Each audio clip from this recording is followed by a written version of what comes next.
Assalamualaikum warahmatullahi wabarakatuh. Perkenalkan, nama saya Jegitania Fazani, NIM 243333021.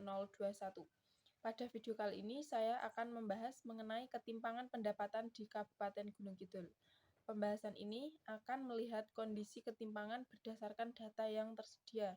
Kemudian dilanjutkan dengan analisis mengenai penyebab, dampak, serta upaya dan rekomendasi yang dapat dilakukan untuk mengurangi ketimpangan pendapatan di Kabupaten Gunung Kidul.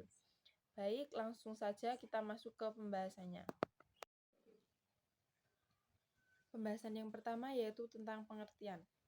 Ketimpangan pendapatan adalah kondisi ketika distribusi pendapatan masyarakat tidak merata. Tingkat ketimpangan diukur menggunakan indeks Gini, nilai antara 0 hingga 1. Semakin mendekati angka 0 berarti distribusi pendapatan semakin merata. Sedangkan semakin mendekati angka 1 menunjukkan ketimpangan semakin tinggi. Menurut Badan Pusat Statistik atau BPS, ketimpangan pendapatan diukur menggunakan indeks Gini. Nilai indeks Gini berada pada rentang 0 sampai dengan angka 1. Semakin rendah nilainya, berarti distribusi pendapatan semakin merata.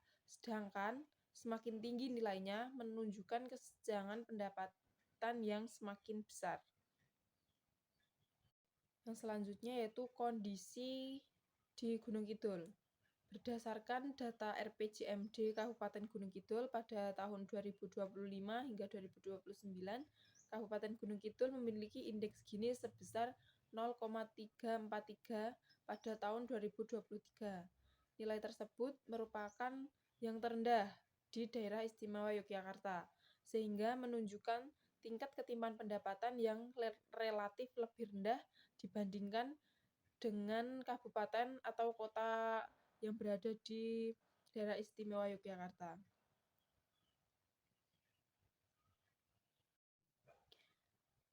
Penyebab ketimpangan.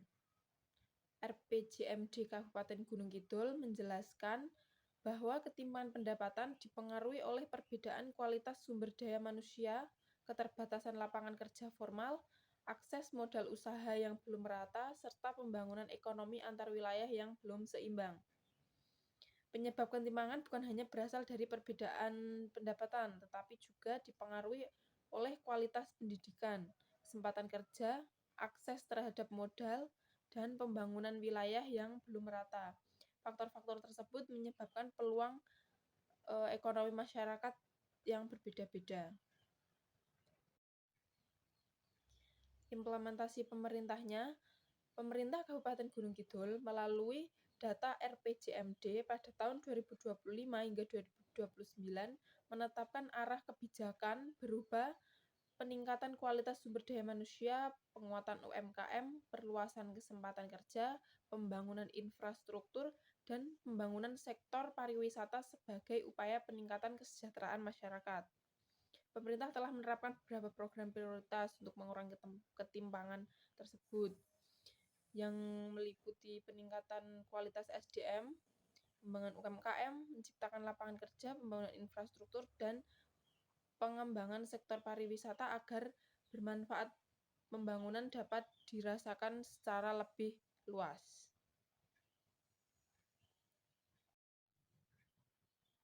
Pada analisis implementasi program pemerintah telah memberikan dampak positif terhadap pemerataan ekonomi. Namun, RPJMD masih mencatat bahwa peningkatan kesejahteraan masyarakat perlu terus didorong melalui peningkatan kesempatan kerja, produktivitas tenaga kerja, dan pemerataan pembangunan antar wilayah. Menurut analisis berdasarkan RPJMD tersebut, kebijakan pemerintah sudah berada pada arah yang tepat, namun hasilnya belum optimal karena masih terdapat tantangan berupa keterbatasan lapangan kerja formal, produktivitas tenaga kerjanya belum optimal, belum merata, dan kesenjangan pembangunan antar wilayah. Oleh karena itu, implementasi program perlu terus diperkuat agar manfaatnya dapat dirasakan oleh seluruh masyarakat di Gunung Kidul. Yang terakhir yaitu kesimpulan. Kabupaten Gunung Kidul memiliki indeks Gini sebesar 0,343 yang merupakan nilai terendah di DIY.